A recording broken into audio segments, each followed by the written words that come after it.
Thank you so much for joining us for our last Roomvo University webinar of the year. To kick things off, as always, a little bit of housekeeping, some updates on the Roomvo side. I wanted to introduce you all to Roomvo Site Ads, which is a one-stop shop for all of your digital marketing needs if you're on Roomvo sites today. We understand that running a small business often means managing multiple service providers, which can be overwhelming, and we want to streamline this process for you and make it as easy to manage as possible. We'll work to help you with website management, customer engagement, and of course, your digital marketing. And as your trusted partner, we make sure everything runs smoothly so you can focus on what matters most, which is selling and your business. Our site ad solution includes keyword research, ad copy creation, local targeting, performance tracking and reporting, and so much more. So if you're on with a Roomvo site today and you're interested in learning more about our site ads product, reach out to your WAS today to schedule a call so you can learn more. With that, we'll get into my awesome co-host, Jim. Jim is an internationally known trainer and coach for flooring dealers and the founder and president of Flooring Success Systems, a marketing services and coaching program for dealers. Since 2007, thousands of retailers across the US and Canada have relied on Jim's methods to get more customers, get higher margins, gain an unfair advantage over box stores, and live the lifestyle they deserve. Welcome, Jim. Super happy to have you here. Thank you. You make me sound awesome every time you read my bio that I sent you. Thank you. You make yourself sound awesome. That's all you. Yeah. I'm super excited. We've been talking about having Steve on for the months leading up to this, and as I said in the promotions, I've been writing for Fuller Covering News. Steve, the first time I wrote for you guys I wasn't a regular columnist, but it was in 2007. And I was running some ads and you guys, I wrote some guest columns. So back in 2007, it's been a long time. I had hair back then.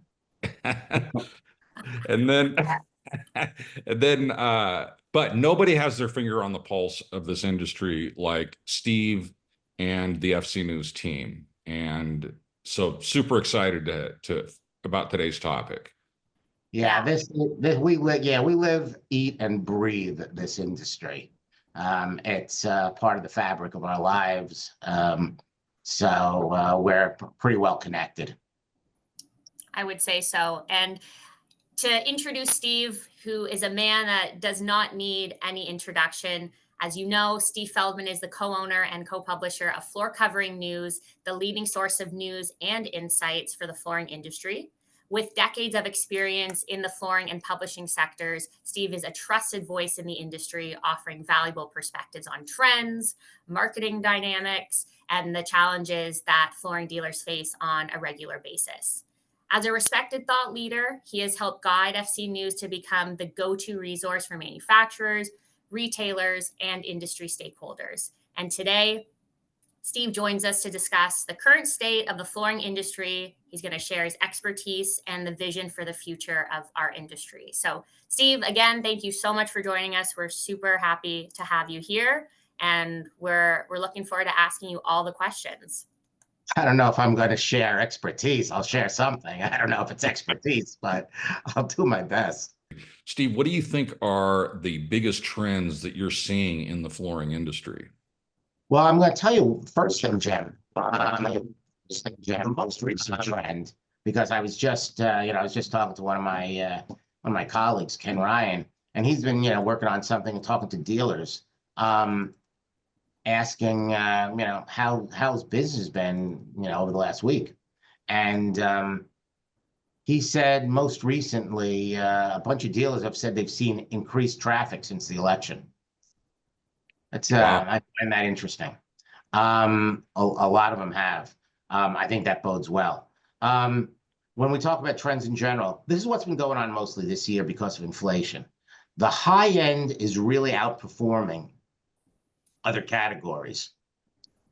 I've spoken to companies like Dixie with Maslin and Fabrica are doing much better.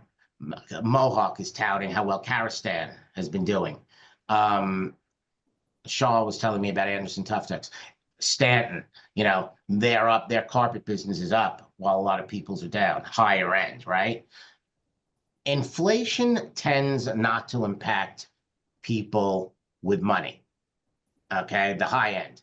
You might complain about paying a little more at the gas station or the grocery store, but you're still going to go out to your Capitol Grill. You're still going to buy that flooring if that's what you want to do. A lot of retailers are telling me fewer customers, bigger tickets.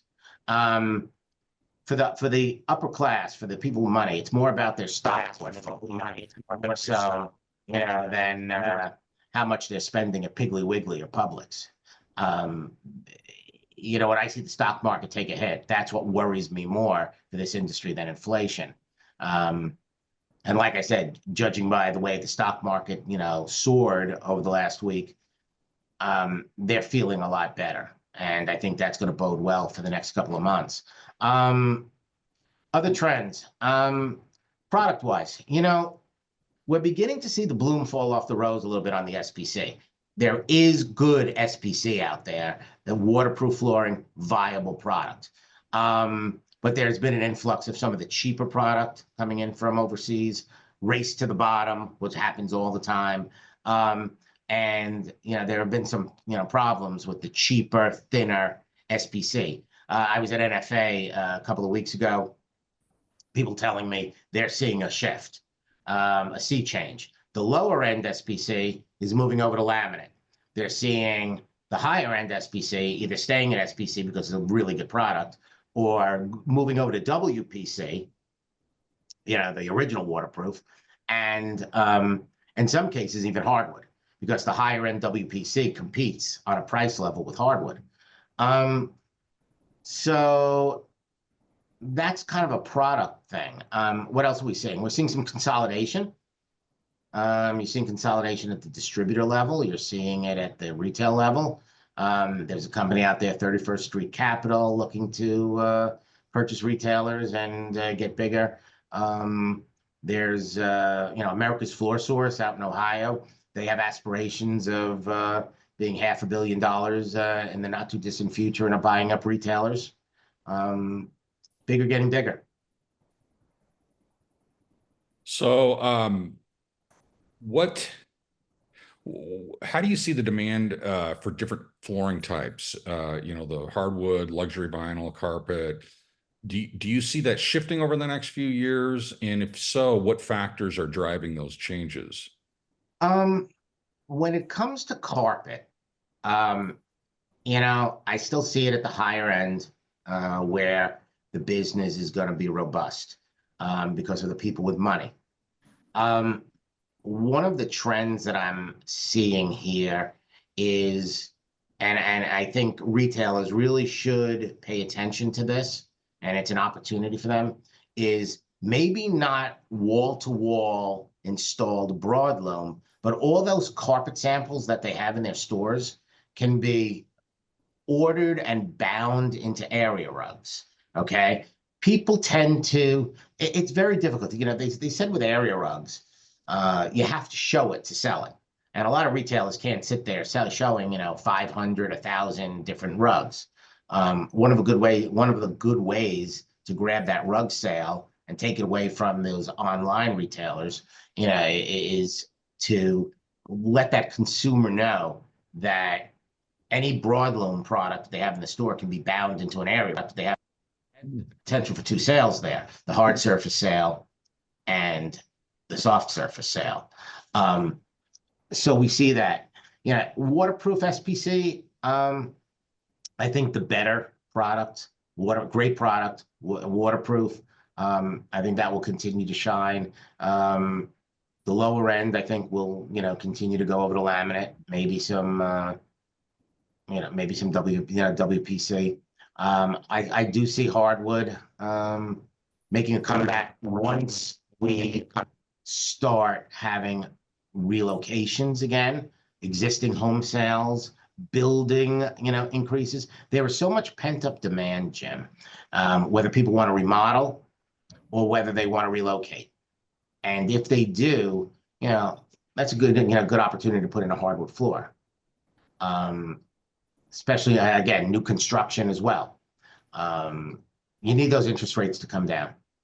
And once that, and I foresee that happening, I know, I know that reducing inflation, reducing interest rates is paramount for this incoming administration. And I think they're going to do it. And I think that's going to bode well for products like, hardwood and the higher end stuff. Yeah, so you mentioned, people moving and the concept of relocation. So with that, like, are you seeing any emerging markets or regions in North America that, would be optimal for potential growth for flooring retailers? Most definitely. And there are reasons for it. You're seeing an influx. You're seeing people migrate away from the Northeast, Illinois, California, even the Pacific Northwest to some degree. You're seeing a migration to places like Florida, Georgia, Tennessee, the Southeast, Texas, Arizona, Idaho. So now that begs the question as to why. Why, what's going on over there? Well, for some, it's the work, it's a few things.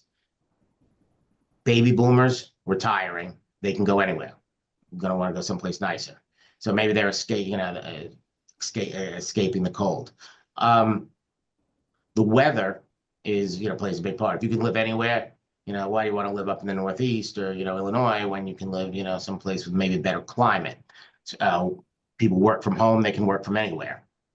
That trend will probably continue on to some degree.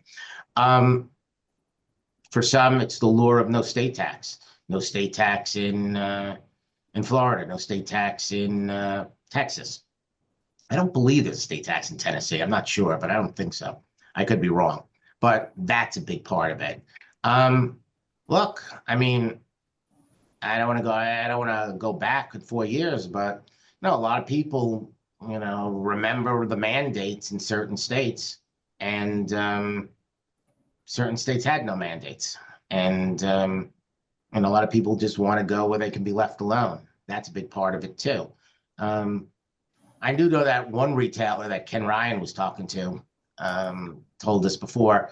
He's on the west coast of Florida. He says a bunch of people are selling their homes there after these last 2 hurricanes.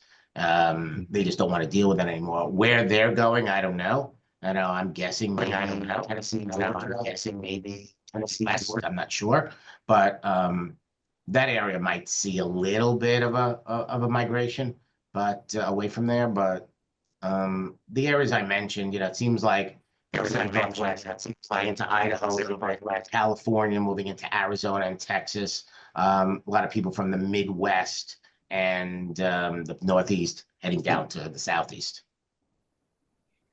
So let's shift gears a little bit. Talk about sustainability.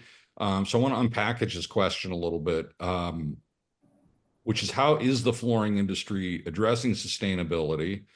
And are you seeing a growing consumer demand for eco-friendly products? As the market is penetrated with the younger consumer, that's more of a value point for that person than, say, like the baby boomer. So you're getting more and more of those millennials, Generation Zs purchasing flooring. So yeah, it's becoming more of a value point. At services this past year, it's fun. I can't believe we're only like 3 months away from it. Maybe 2.5. Seems like it was yesterday. You saw a lot of companies introducing PVC-free SPC.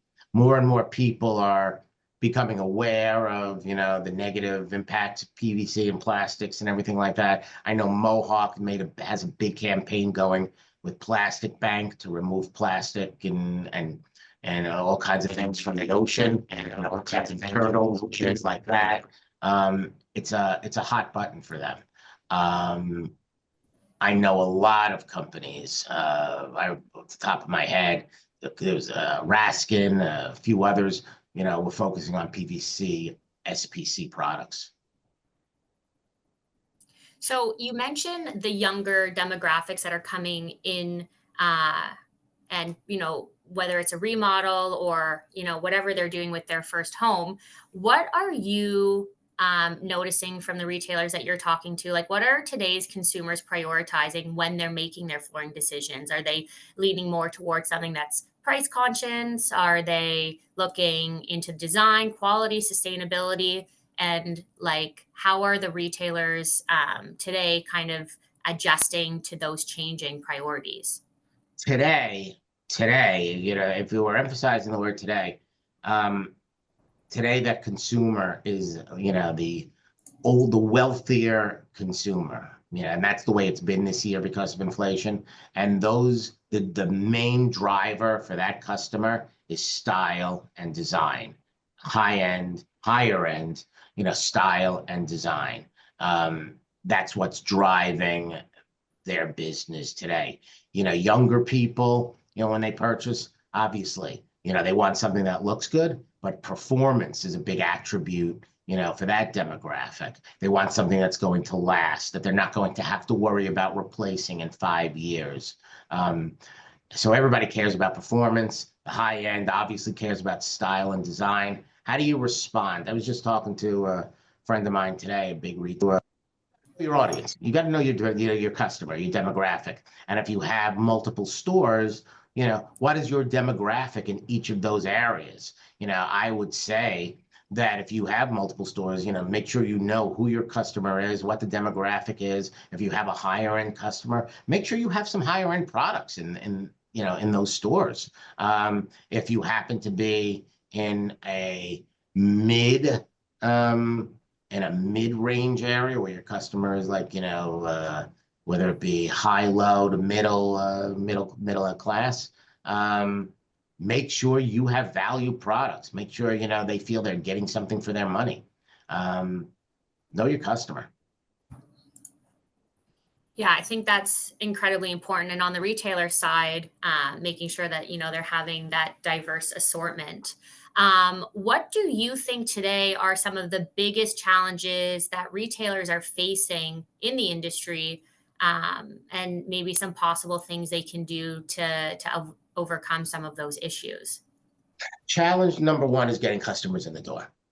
That's number one. They need to have some sort of digital presence to get an advertising, marketing, to get customers on their website and to get them into their store. First and foremost, challenge number one, customers.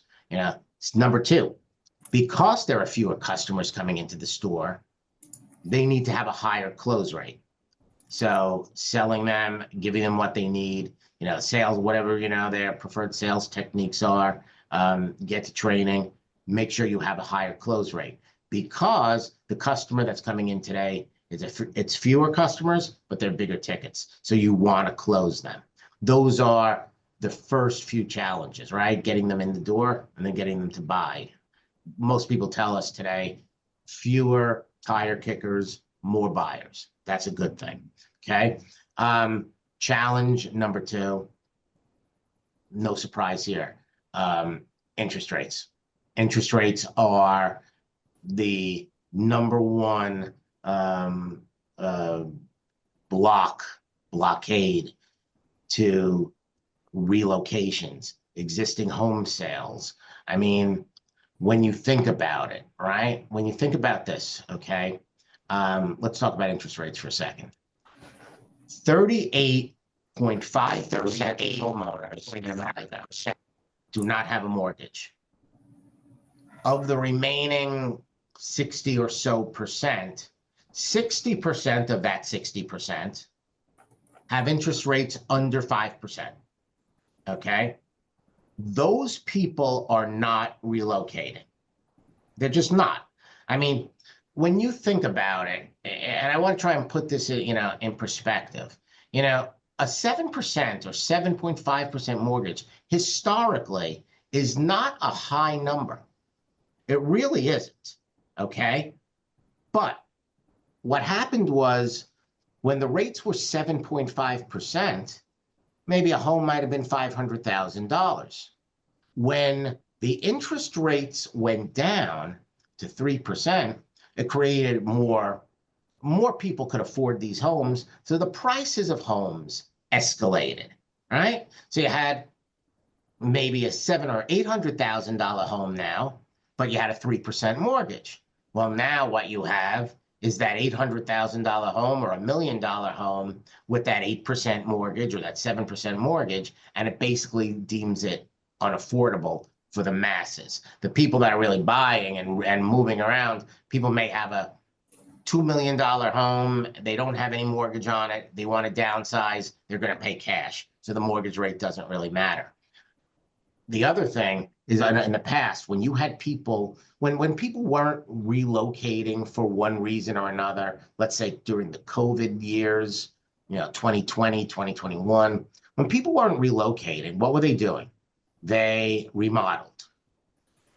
And that's usually been that's been the mantra, right? If you're not moving, if existing home sales are sluggish, people remodel. Well, when your home equity loan is 10, you're getting a home equity loan for 10%, you're not getting a home equity loan. People have a lot of equity in their homes. They're not paying 10% on a home equity loan. So you've got to get those numbers down. That's a huge challenge. Finally, inflation. Inflation, prices at the price, what the prices are at, in the grocery store and for everything these days are preventing a lot of people from making discretionary purchases. And that's what flooring for the most part is. It's disposable income, it's discretionary, it's postponable. And that is a challenge for this industry. Now, on a positive note, I think this new administration is going to be hell-bent on getting both inflation and interest rates lowered. And I think that's going to be a huge thing. The projection here, and a lot of economists that I've spoken to, first quarter, pretty much similar to 2024, but they see a big uptick, things ramping up after the first quarter of 2025, well into 2027 because of the pent-up demand and the expected lowering of inflation and interest rates.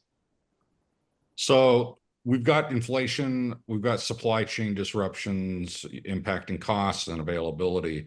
How should retailers be preparing for the next 12 to 18 months? Well, okay. First of all, they should be preparing for a recovery. Okay. There's an adage that a lot of people go out of business on the way up as opposed to on the way down because they've cut so much. They've through the bad times, they're not, through the bad, they're just not staffed. They're not ready for the recovery. And they get eaten alive. So be prepared for recovery. Another thing to keep an eye on, and that's, we haven't talked about this lately, the issue at the ports. We had a little scare about a month ago with a potential strike, but there's still that issue that's not resolved at 36 East Coast and Gulf Coast ports. Not resolved. They have until January 15th to reach an agreement. You never want to see any type of strike or work stoppage at ports. That could be detrimental to all of us. And just, a little background here so people know what we're talking about here. The sticking point here is automation. Obviously there were other issues like, wages and everything like that. I believe they've gotten past that. But right now, the sticking point is automation. The ports say the use of semi-automated cranes is critical to future supply chain demands. The union wants language in the contract that basically says no automation means no automation. But we kind of need that automation. And a lengthy shutdown could raise prices on goods around the country and, potentially cause shortages and price increases. Now, if a strike was deemed to be a danger to the U.S. economic health, incoming President Trump could, under the 1947 Taft-Hartley Act, he could seek a court order for an 80-day cooling off period, which would suspend a strike. So we have time. Trump is a businessman. He's a negotiator. I'm sure he would get involved. I have optimism that we're not going to get to that point, but it's just something to keep an eye on. It's supply chain, because a lot of product comes in, say, to Savannah, which would be a port that would be affected by this. Okay. What do you do about it? Well, I guess the safe bet would be to explore domestic supply. There's not much WPC made here domestically, but, some of the other products, try and maybe look for a domestic supplier, as a backup, as a safeguard, just in case there is some sort of problem. We're hoping that there's not, though. Yeah, I think that's a great idea. And a lot of, suppliers out there are focusing on, domestic product, USA made. I think that's also a selling feature for a lot of consumers as well. So it kind of is maybe on trend or in line with what consumers are looking for today. You mentioned keeping an eye, of course, on what's happening with the ports, but we're also keeping a close eye on what's going on with the labor market and how tight it's been, not only in the flooring industry, but kind of across many sectors. So within the flooring industry, we hear quite often about the issue with skilled labor and trying to find qualified installers. Obviously, everyone hopefully is familiar with the FCEF and what they've been doing for the industry. But how do you think that we as an industry can attract and retain skilled installers and other key employees for our businesses? Yeah, and you're right. FCF is doing a good job. Jim Aaron's doing a good job. His team creating awareness on this issue. I've had my thoughts on this for a very, very long time, and they are kind of, aligned with what I've always been thinking. I believe it's a grassroots effort that it's going to take. I believe it's going to take getting into some high schools around the country. First of all, making them aware that this trade, that this profession even exists. A lot of kids, they're in high school, they're seniors, they don't know what they're going to do with their lives. They think about going to college, but it might not be for them. It might not be for them. They need to be made aware that there's this profession called flooring mechanics, flooring installers, that within a couple of years, they could be making a very, very nice salary. And, a lot of these kids come from the inner city, and they struggle. I mean, this is a way out. This is a future. I mean, when you think about the career, I mean, they can be an apprentice, and then they could be a regular installer. Eventually, they could even possibly have their own business. They are, you think about the career. I mean, you're not working nights. You're not working Sundays. I don't know whether you work Saturdays or not. I guess some do, some don't. But you're not working Sundays. You're not working at night. I'm not saying it's an easy career, but it could be lucrative. I mean, there's a guy. I mean, people should pay attention to him. I mean, he's almost my idol. This guy's name is Marquise Wright. Okay, he's from Jacksonville, Florida. And he got involved in flooring installation. He worked his way up. Matter of fact, he just opened a retail store. Just because he got into flooring installation. So, how do you do it? It's a grassroots effort. You've got to get into the high schools. You've got to get, aligned, with one of these. You've got to get training into into local cities, things like that. That's going to be the future. Aside from that, Reed, you've got to look at some products that may not require extensive installation. I mean, when you look at carpet, for example, and I mentioned this before,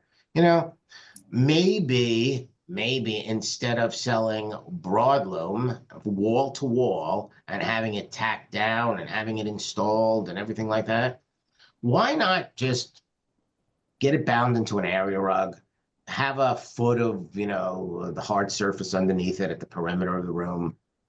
And, that things like that might be solutions. But, you know, you ask about getting qualified installers, finding them, paying them. Some people make them part of the family, make them feel like they're part of the team and not just, you know, a contractor, an outsider. Those are the way to keep them.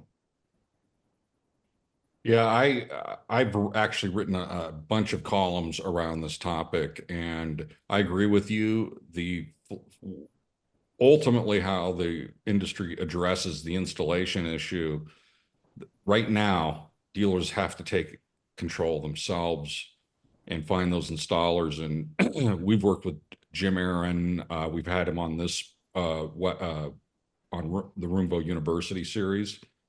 And then when it comes to hiring other team members, you know, it has been a tough market. I've been encouraging them to make their working for them more attractive than working for anywhere else. Make it as attractive as possible, and a lot of strategies for doing that. So I agree with you. Let's talk about private labels. With the importance of private label products, do you think retailers should consider developing their own brands? And if they do that, what kind of challenges would they face? You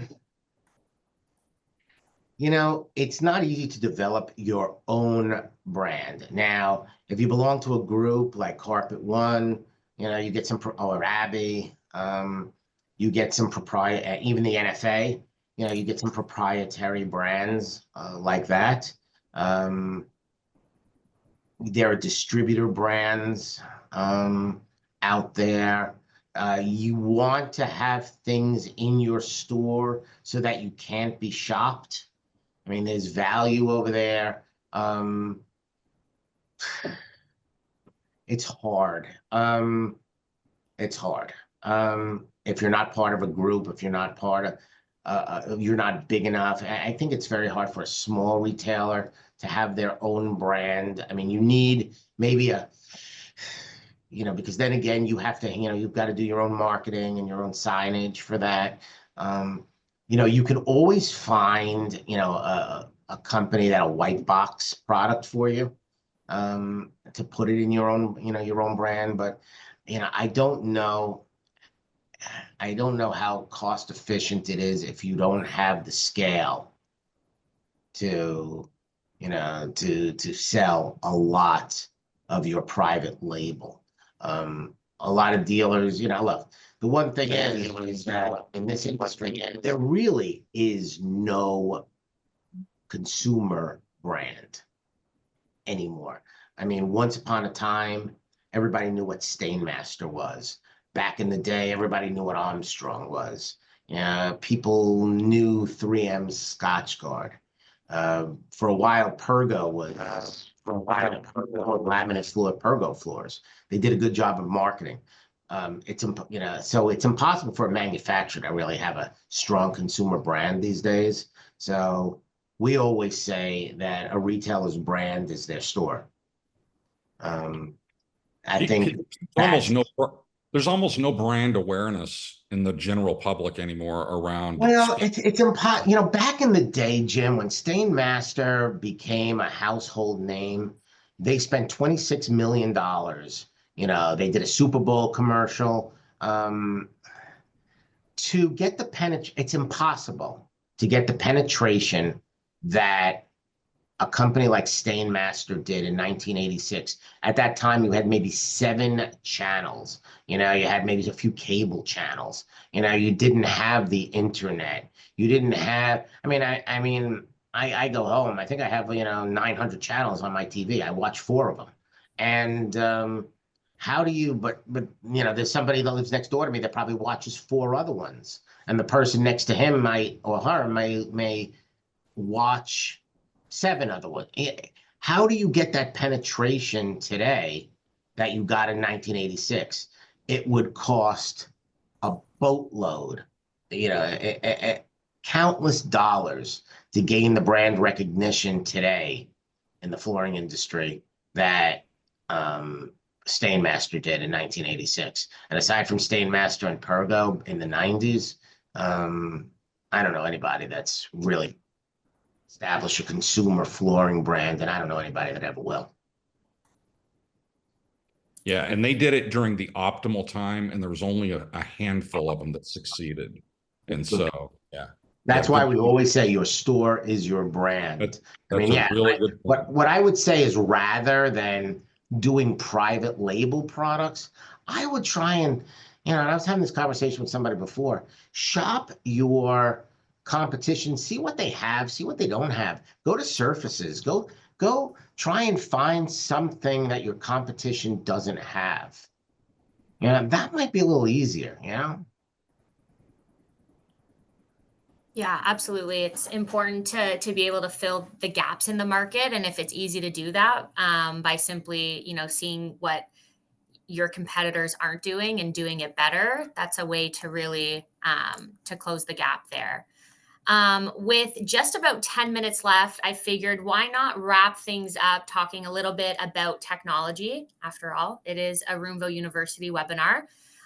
So we are consistently seeing how technology is changing the way that flooring products are sold and created and marketed.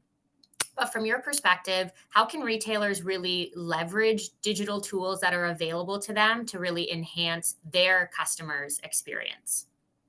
I don't want to make this sound like, a commercial for Roomvo, but you guys do an amazing job with your visualizers. Okay. I think that is one of the biggest ways that a retailer can really help a consumer understand what a product, how it can beautify their home, right? I mean, I'm gonna give you a personal story because it was with you guys. I saw a rug, a carpet rug, earlier this year, and I was hell bent on putting it in my apartment, and I just loved it. And then I went to you guys, and you kind of grabbed my phone, grabbed a picture of the room that I wanted to put it in, kind of put that rug that in a room visualizer, and I saw how my room would look with the rug. And guess what? I said, oh, I can't get this rug. I mean, it made the room look so busy. It took the color out. I really got a great feel, for what that, whether I wanted to make that purchase or not. And I think it's just such an asset when you guys can help that consumer visualize what it would look like in their own room. Once upon a time, you had like standard room scenes and people could change the flooring. The fact that they can upload a picture of their own room, house, apartment, whatever, and see how flooring would look in there. And I just did a rug. I mean, think about wood and, carpet, the walls. I just think that is really something that can really, close the deal for a retailer when that consumer can see it in their own house. Yeah, I'm going to say to everyone on the call, I didn't pay Steve to say that, but I do love that he shouted out Roomvo. Completely agree with you. I mean, obviously, Roomvo exists because there is a need in the market to support the consumers in their purchasing decisions, but also to help the retailers really shorten that buying cycle and create more memorable shopping moments for their customers. So absolutely agree. We're seeing, tons of usage on our side. We're seeing adoption largely in North America with customers outside of North America as well, leveraging our tools. So things have been great for us here, and we're happy to support all of you out there with our suite of tools as well. I know there are many others, but in deference of time, I just thought that the room visualizer was one of the most important things that a retailer can do to help that customer and to make that closing that sale a bit easier. For sure. And so kind of in that same vein, like we're seeing the role of flooring showrooms rapidly evolving, especially like in our increasingly digital world today. You mentioned room visualizers, websites are more important than ever today. Do you think that brick and mortar stores are going to continue to play an essential role in the sales process for these types of products? Always. Brick and mortar stores will never, ever, ever go away for flooring. Flooring is not a purchase that you buy online without seeing it live. And maybe a rug, I get it. A less expensive rug. No, it's not like shopping for clothes. You're not going to go buy. You can go ahead and buy a $49 shirt, online. You don't like it on you, it doesn't fit. Well, you just put it back in the box and you send it back and you get your money back, right? Or you refund it or you get a different size. No big deal. It's okay to go buy your cosmetics or your toiletries on Amazon and get it delivered once a month. That's fine. Okay, but I shouldn't say nobody, that's not fair. Most people want to see it. They want to touch it. They might go online and they may see what they like. They're not going to, pluck down, $5,000 and buy, 3 rooms of, or 2 rooms of wood flooring without looking at it first or comparing it. People always want the best, right? I always say, okay, so I like this, but maybe there's something better. How are you going to see something better? You want to see it live. You go into the store. Why is, Corporate One, CCA Global, they did their Retail 2.0. And basically, no brands. Just go to you decide whether you want, waterproof or wood or ceramic. And basically, you're just shopping you're comparing colors. You're comparing widths. You're comparing lengths. You're comparing visuals. For a product that costs what flooring costs, maybe the process will start online, but it's going to end in the store. Yeah, I completely agree with you. Of course, majority of customers are starting their shopping journey online, but flooring, as you mentioned, it's a big investment. It's also a purchase that a consumer maybe will make once or twice in their life. So it's not something to be taken lightly.